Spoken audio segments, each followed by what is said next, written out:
Hello student, एक बार फिर से स्वागत है आपका जीके सुपर 30 के यूट्यूब चैनल में। मैं रानी करार। दोस्तों, लास्ट वीडियो में मैंने आपको गुण स्वर संधि के बारे में पढ़ाया था। गुण स्वर संधि क्या होती है, तो उसमें हमने पढ़ा था कि आ से जब छोटी ई, बड़ी ई, उ या ऋषि जैसे वर्णों का मेल होता है तो क्रमशः कौन से विकार उत्पन्न होते हैं, ए, ओ और आर। ये मैंने आपको पढ़ाया था। ये गुण स्वर संधि में मैंने आपको लास्ट पार्ट में समझाया था। आज मैं आपको वृद्धि स्वर संधि के बारे में पढ़ाऊंगी, जो स्वर संधि का तीसरा पार्ट है। वृद्धि स्वर संधि। वृद्धि स्वर संधि तीसरा प्रकार है किसका? स्वर संधि का, वृद्धि स्वर संधि। तो वृद्धि का अर्थ ही यहाँ पर क्या है?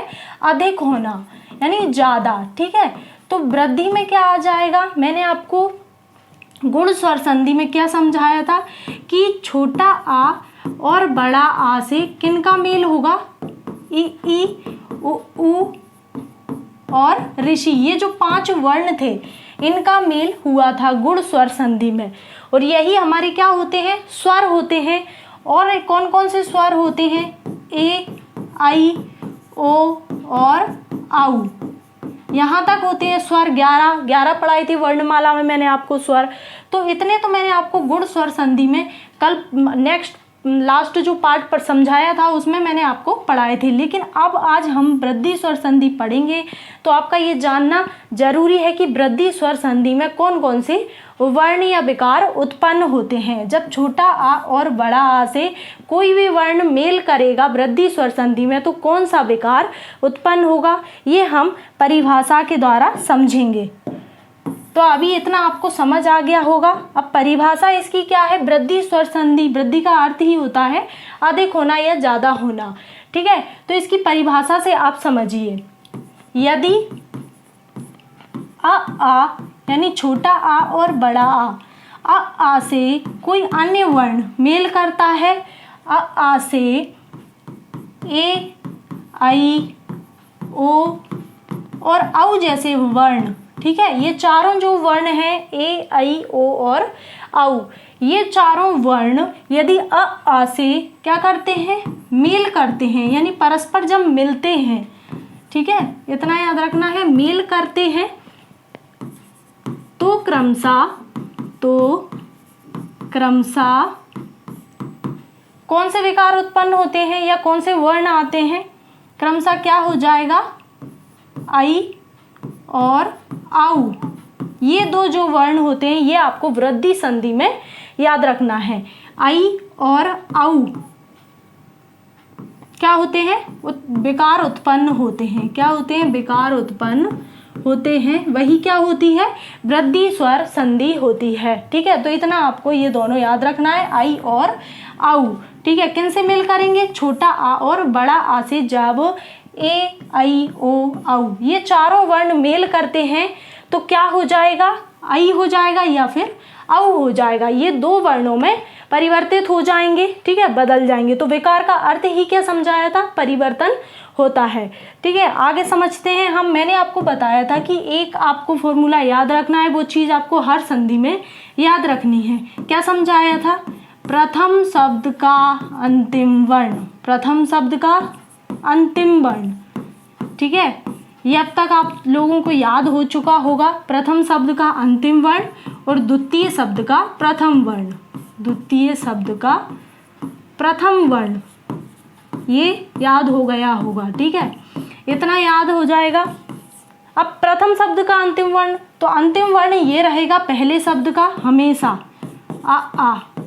ये दो रहेंगे वर्ण, या तो छोटा आ होगा या फिर बड़ा आ होगा। और द्वितीय शब्द के प्रथम वर्ण क्या क्या हो सकते हैं? ए हो सकता है, आई हो सकता है, ओ और आउ, ये चारों में से कोई भी वर्ण हो सकता है द्वितीय शब्द का प्रथम वर्ण। तो जब ये आपस में मेल करेंगे तो क्या विकार उत्पन्न करेंगे? तो वो दो ही विकार हो सकते हैं, या तो आई हो सकता है या फिर आउ हो सकता है। ठीक है, इतना आ गया होगा समझ में। जो आई का वास्तविक रूप है वो तो यही है। इसका मात्रिक रूप क्या होगा? इसका मात्रिक रूप होता है 2 मात्राएं। पहले भी बताया था मैंने जब आपको वर्णमाला पढ़ाई थी। और आऊ का वास्तविक रूप एक खड़ी पाई और दो मात्राएं, ये होता है। तो दोनों के मात्रिक रूप भी याद रखने हैं और दोनों के वास्तविक रूप भी याद रखने हैं, ठीक है। आगे बढ़ते हैं हम, आगे समझिए आप वृद्धि स्वर संधि के बारे में। तो जब छोटा आ से क्या मिलेगा, आपका छोटा आ से ए मिलेगा तो क्या हो जाएगा, आपका आई हो जाएगा। क्या हो जाएगा, आई हो जाएगा। छोटा आ से यदि आई मिलेगा तो भी क्या होगा, आई होगा। बड़ा आ से ए मिलेगा तो भी क्या होगा, आई। और बड़ा आ से आई मिलेगा तो भी क्या हो जाएगा, आई हो जाएगा। कुल मिला के चारों ही कंडीशन में क्या होगा, आपका छोटा बड़ा आ दोनों से क्या मिलेंगे, ए आई मिलेंगे, तो हमेशा आई की कंडीशन ही आएगी, यानी आई बनेगा। और इसका मात्रिक रूप क्या होता है, दो मात्राएं होती हैं। पहले मैंने आपको समझाया था कि गुण स्वर संधि में समझाया था ए की मात्रा क्या होती है, केवल एक होती है। ये चीज़ बहुत लोग गड़बड़ करते हैं, यानी कन्फ्यूजन बहुत रहता है स्टूडेंट्स को कि ए की मात्रा एक मात्रा होती है, जिस पर कोई मात्रा नहीं दिखाई दे रही है उसकी तो एक मात्रा होती है, ऐसे याद रखिए। और जिस पर एक मात्रा दिखाई दे रही है उसकी दो मात्राएं होती हैं, यानी ये ए का रूप है एक मात्रा, आई का रूप है दो मात्रा, ये आपको याद रखनी है। और ये आती है गुण स्वर संधि में और ये आती है आपकी वृद्धि स्वर संधि में, यानी एक मात्रा आएगी गुण स्वर संधि में और दो मात्राएं आएंगी वृद्धि स्वर संधि में। और एक मात्रा एक डंडा यानी ओ की जो मात्रा है वो किसमें बताई थी, गुण स्वर संधि में बताई थी। और यहाँ पे एक मात्रा दो मात्राएं और एक डंडा, यानी ये किसकी मात्रा है, औ की, तो ये किस में आएगी, वृद्धि स्वर संधि में आएगी। ये दोनों वृद्धि में आएंगी और ये दोनों गुण में आएंगी, ए और ओ गुण स्वर संधि में, आई और औ वृद्धि स्वर संधि में। इतना ही आपको याद रखना है। ये दोनों लगभग सिमिलर हैं, यानी समान हैं, थोड़ा थोड़ा अंतर करके समझी जाती हैं, ठीक है, ए आई ओ औ करके, ठीक है। तो आई और औ यानी इनमें वृद्धि हो रही है। ये छोटा रूप होता है ए, ये आई, ए ओ और फिर औ, ऐसे होते हैं लाइन से, ठीक है। तो ए वाला छोटा होता है, आई बड़ा होता है, यानी इसमें वृद्धि करके आई बनाया जाता है। यानी ये छोटा रूप है, ये बड़ा है, तो ये वृद्धि में चला जाएगा। ये फिर छोटा है और औ का बड़ा रूप क्या है, ये ओ का बड़ा रूप औ, तो ये दोनों वृद्धि में आ जाएंगे और ये छोटे वाले दोनों गुण में आ जाएंगे, ऐसे आप समझिए, ठीक है। आगे बढ़ते हैं हम।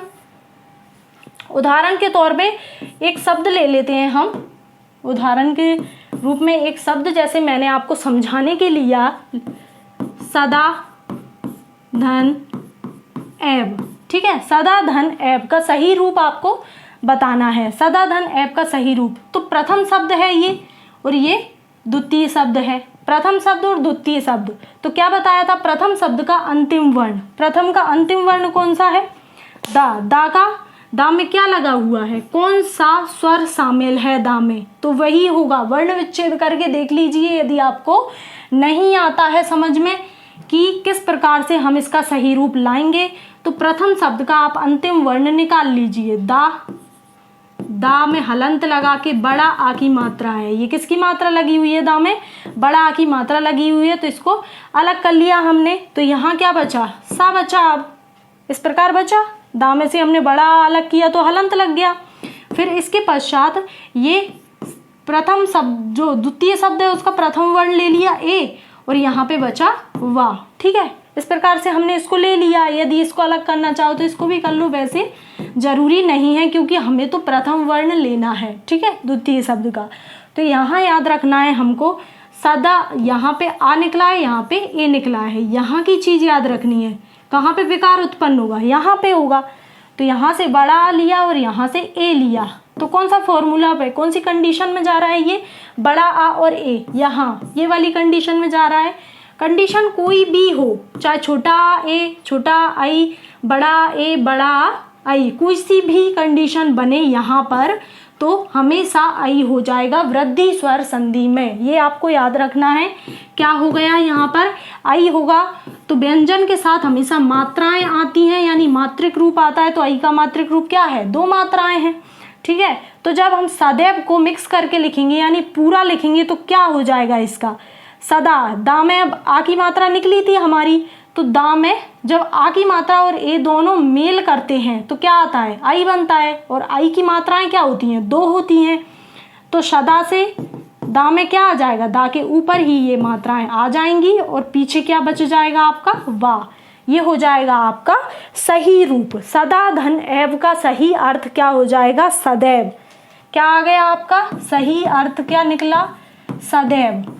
यदि आपने ये बोला कि मैम ने आपने विच्छेद करके लिखा था और फिर आपका सही रूप आपको निकालना था, यानी इसका वास्तविक जो रूप है वो निकालना था। और यदि एग्जाम में इस प्रकार दे दिया कि इसका वास्तविक रूप दे दिया और फिर बोला कि आपको संधि विच्छेद करना है और बताना है कि कौन सी संधि है, तो मैंने आपको लास्ट वीडियो में भी ये समझाया था कि जब आपको कोई शब्द दे दिया गया है तो शब्द को आप आसानी से पहचान सकते हैं। कैसे, जैसे मैंने आपको बताया था कि गुण स्वर संधि को किस प्रकार पहचानना है, यानी मध्य में किसी भी शब्द के बीचों बीच यदि ए की मात्रा लगी है या ओ की मात्रा लगी है तो समझ जाना 100% गुण स्वर संधि है। यही हर टीचर आपको यही ट्रिक बताता है क्योंकि यही शॉर्ट ट्रिक है। लेकिन आपको मैंने अलग करके भी समझा दिया था किस प्रकार से अलग किया जाता है, छोटा से छोटी, छोटा से बड़ी ई, या छोटा से छोटा ऊ, या छोटा से बड़ा ऊ, या कोई भी अन्य चीज़। तो क्या हो जाता है, ए की मात्रा हो जाती है या फिर ओ की मात्रा हो जाती है, ठीक है। तो यहाँ पे भी सेम वही कंडीशन है, सेम कंडीशन, छोटा से ए, बड़ा से ए, या छोटा से आई, बड़ा से आई, कुछ भी कंडीशन हो आई ही आएगा। और आई की 2 मात्राएं होती हैं किसी भी शब्द में, आपको मध्य में यानी बीच में आई की मात्राएं ही दिखाई देंगी। तो समझ जाना ये है 100% वृद्धि स्वर संधि, ठीक है। आपको ऐसे ही पहचानना है, बल्कि आपको शब्द दिया जाएगा तो आप और आसानी से पहचान सकते हैं कि ये कौन सी संधि है। तुरंत आप जवाब दे देंगे कि ये वृद्धि है या गुण स्वर संधि है। यदि यहाँ पे 1 मात्रा होती है तो ये गुण स्वर संधि होती थी, और ये 2 मात्राएं हैं तो ये वृद्धि स्वर संधि है। आ गया इतना समझ, आगे बढ़ते हैं। अब आप बोलेंगे कि इसको भी अलग करके समझाइए, तो इसको अलग करके मैं कैसे समझाऊंगी, देखिए आप, जैसे शब्द आपको इस प्रकार भी दे दिया ना उन्होंने, तो आपको किस प्रकार से तोड़ना है। यदि आपको तोड़ना नहीं आ रहा तो मैंने आपको वर्ण विच्छेद करना सिखाया है, यानी वर्णों को तोड़ दो, अलग अलग उनके टुकड़े कर दीजिए, ठीक है। इस प्रकार भी आप कर सकते हैं। और या फिर समय बर्बाद नहीं करना है तो इस प्रकार करिए, कैसे कि आपको सीधा सीधा बीच में मध्य में जाना है कि जहाँ पर विकार उत्पन्न हो रहा है या जहाँ से आप समझ रहे हैं जहाँ पे मात्राएं लगी हुई हैं। तो कहाँ पे लगी हैं, बीच में लोप हो रहा है, बीच में विकार उत्पन्न हो रहा है, दा में आई की मात्राएं हैं, ठीक है। तो सीधा सीधा इसी चीज़ को आप ले लीजिए, इसको अलग कर लीजिए। दा में किसकी मात्रा है, दा में आई की मात्रा है। और आई को कैसे लिखते हैं हम, इस प्रकार लिखते हैं। इसका स्वरूप कैसा है, वास्तविक ऐसा है, 1 मात्रा वाला, ठीक है। पीछे क्या बचा है, पीछे बचा है हमारा वाह, ठीक है। और आगे क्या है, सा। इस प्रकार का है रूप, तोड़ लिया हमने इस प्रकार। मैंने लॉन्ग में नहीं तोड़ा है कि मैंने सा में से भी आ निकाला हो, बा में से भी आ निकाला हो, ऐसे नहीं किया है, क्योंकि हमें तो बीच से मतलब है, केवल हमें बीच का शब्द देखना है, इसका वर्ण विच्छेद करना है। तो कैसे होगा, सद होगा या सदा होगा। ये जो आई आया है, आई से ही तो हम पहचान रहे हैं कि वृद्धि स्वर संधि है, या फिर 2 मात्राओं से पहचान रहे हैं, ठीक है। अलग किया है तो आई इस प्रकार निकला है। तो इसका आई किस किस से मिलकर बना होता है ये भी मैंने आपको बताया है। किस से मिलकर बना है, या तो छोटा होगा या बड़ा होगा, या फिर ए होगी या फिर आई होगा। तो यहाँ जो कंडीशन बन रही है यहाँ पे, या तो यहाँ छोटा होगा या फिर बड़ा होगा। अभी हमें पता नहीं है कि क्या है, ठीक है। मैं आपको बता रही हूँ, आपको समझना है अच्छे से कि यहाँ पे छोटा है या बड़ा है, और यहाँ पे यहाँ पे ए होगी या फिर यहाँ पे आई होगा, ये आपको याद रखना है, ठीक है।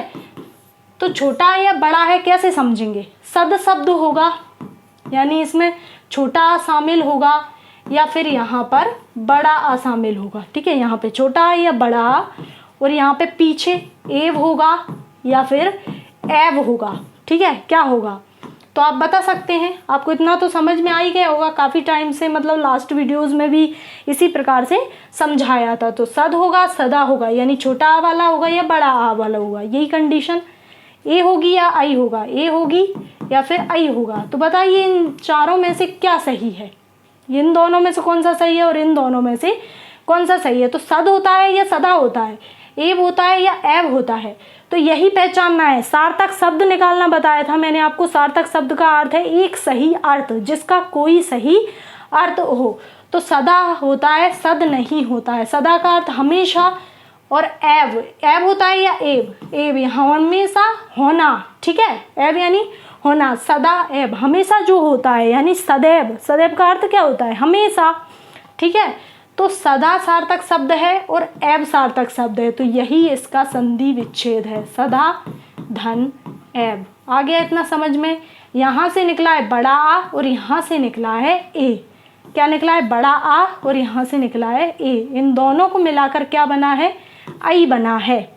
आ गया समझ, इतना आया होगा समझ। सदा धन ऐब सदैव। एक और उदाहरण समझा देती हूँ जिससे आपको समझ में आ जाए, ठीक है। एक और उदाहरण ले लेते हैं हम, जिससे आपको थोड़ा और क्लियर हो जाए। जैसे कि शब्द है हमारा एक धन एक, ठीक है। क्या शब्द है, एक धन एक। इसका सही रूप बताना है, क्या होगा। तो ये प्रथम शब्द है, इसका अंतिम वर्ण को निकाल लीजिए। का में हलंत लगाया और छोटा आ को अलग कर लिया। फिर इसके बाद इसका प्रथम वर्ण लेना है, तो ए लिख लिया। इतना आ गया समझ में। पीछे से हमको कोई भी मतलब नहीं है, हमको समझना है केवल इतना कि यहाँ पे किस चीज़ का कौन सा विकार उत्पन्न हो रहा है और कौन सा वर्ण आएगा, ठीक है। तो का में से आ अलग हुआ और यहाँ पे प्रथम वर्ण कौन सा है, ए। तो ये दोनों विकार उत्पन्न हो रहे हैं, आ और ए। आ और ए मिलेंगे तो क्या बनेगा, आई बनेगा, ठीक है। मात्रा ये होती है आई की, ठीक है। इतना आ गया समझ में। आ और ए से मिलकर क्या बना है, आई। आई की ये मात्रा होती है। तो एक प्लस एक का सही रूप क्या होगा, यहाँ पर ए बचा था, का में से आ अलग किया था, फिर ये ए और ये का, ठीक है। इतना है। तो ये मिलकर क्या हो जाएगा, आ और ये जब दोनों विकार उत्पन्न करेंगे तो आई करेंगे, ठीक है। ये वाला आई दो मात्रा वाला। तो ये दोनों तो गए, अब ये दोनों गए तो शब्द क्या बचा, ए का में जब ये दो मात्राएं मिलेंगी तो हलंत चला जाएगा, क्योंकि ये स्वर की मात्राएं हैं। और पीछे क्या बचा, का। तो सही शब्द क्या आ जाएगा, एक एक। क्या आ जाएगा, एक एक, यानी प्रत्येक, ठीक है। आ गया समझ इतना। अब हो गया होगा आपका डाउट क्लियर, ठीक है। इतना डाउट क्लियर हो गया होगा आपका। अब दूसरी कंडीशन कौन सी है वृद्धि स्वर संधि में। दूसरी कंडीशन देखिए आप, ये तो मैंने आई वाली कंडीशन बताई थी। अब जो औ वाली कंडीशन है वो समझिए। छोटा आ प्लस क्या हो जाएगा, छोटा आ से जब ओ मिलता है तो क्या बन जाता है, औ बन जाता है। यही समझाया था। या फिर बड़ा आ से भी ओ मिलता है तो क्या हो जाता है, औ हो जाता है। उसी प्रकार बड़ा आ से औ मिलता है तो भी औ ही होगा, क्योंकि ये वृद्धि ही नाम है, यानी हर चीज़ बड़ी ही आएगी, ठीक है। उसी प्रकार छोटा आ से भी यदि औ मिलेगा तो क्या हो जाएगा, औ ही हो जाएगा। यानी चारों कंडीशन में क्या हो रहा है, औ हो रहा है। और औ की मात्रा क्या है, एक डंडा और दो मात्राएं। ये है इसका रूप, मात्रिक रूप है ये इसका वास्तविक रूप है, ठीक है। औ बनेगा, छोटा आ से ओ मिलेगा तो भी औ, बड़ा आ से ओ मिलेगा तो भी औ, बड़ा आ से औ मिलेगा तो भी औ, और छोटा आ से औ मिलेगा तो भी औ ही बनेगा। इतना आ गया समझ में। अब हम उदाहरण के तौर पे शब्द ले लेते हैं कि कौन से शब्द बनते हैं औ वाले, या कुछ शब्द आ जाएंगे जिनमें औ की मात्रा होगी तो पहचान जाओगे कि ये वृद्धि स्वर संधि है। जैसे कि शब्द ले लिया हमने दंत प्लस ओष्ठ। दंत प्लस ओष्ठ, इसका आप सही रूप किस प्रकार निकालेंगे, तो समझिए दंत प्लस ओष्ठ जो शब्द आपको दिख रहा है, पहले शब्द का अंतिम वर्ण ले लीजिए। ता में क्या शामिल है, ता में छोटा आ शामिल था तो ता में हलंत लग गया। इसके बाद प्रथम वर्ण ले लीजिए, पीछे से कोई भी मतलब नहीं रहेगा, आगे के वर्ण को लेना है और पीछे का शब्द ऐसा का ऐसा रहेगा। और यहाँ पर दंत था तो ये इसका रूप है, ठीक है। आगे इतना समझ में, यहाँ से छोटा आ निकाला है और यहाँ से ओ निकाला, इसका अंतिम वर्ण और इसका प्रथम वर्ण, ये दो वर्ण यानी छोटा और ओ, कौन सी कंडीशन है, छोटा ओ से क्या बना है, औ बना है, ये वाली कंडीशन है, औ बन गया। या फिर मात्रा कौन सी होती है, ये होती है, ठीक है। तो ये मात्रा क्या ता में ही लग जाएगी, क्योंकि ता से ही हमने आ को अलग किया था। और जब मात्राएं आती हैं स्वरों की तो वो व्यंजन वर्णों में जोड़कर ही अर्थ देती हैं। तो शब्द क्या हो जाएगा, दन, ता में क्या आ जाएगा, ता में औ की मात्रा आ जाएगी, दंतोष्ठ, ठीक है। क्या हो जाएगा, दंतोष्ठ शब्द हो जाएगा। दांत और ओठ से जो शब्द अर्थ निकलता है वही है दंतोष्ठ। आ गया इतना समझ में। यदि शब्द आप बोलें कि मैम यदि हमको शब्द इस प्रकार दे दिया होता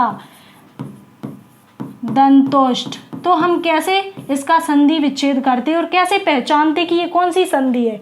तो मैंने आपको पहले भी बताया है कि आपको कैसे पहचानना है। यहाँ पे आपको एक डंडा दो मात्राएं किसकी होती हैं, औ की होती हैं, तो ये वृद्धि स्वर संधि है। एक तरीका तो ये है कि आप पहचान गए यहाँ देखते ही कि जिसमें भी औ की मात्रा होगी वही होगी वृद्धि स्वर संधि।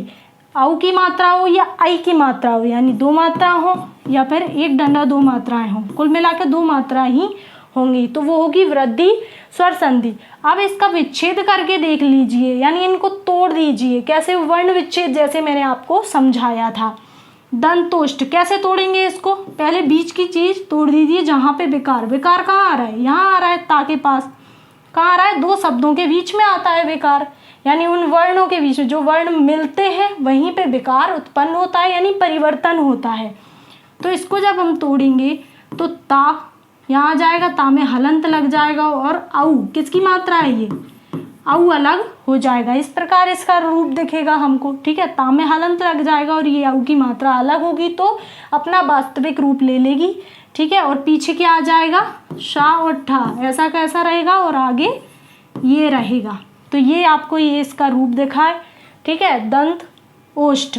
तो सही रूप क्या होगा, ये तो मिल गए दंतोष्ठ। सही रूप क्या होगा इसका, या तो यहाँ पर छोटा होगा या फिर बड़ा होगा, या फिर यहाँ पर ओ होगा या फिर औ होगा। तो कौन सी कंडीशन बनेगी, तो मैंने आपको बताया था कि सही सार्थक अर्थ वाला शब्द निकालना है हमको, जिसका कोई अर्थ हो। तो दंत होता है क्या, छोटा आ वाला होगा या बड़ा आ वाला, दंत होता है या दंता होता है, ठीक है।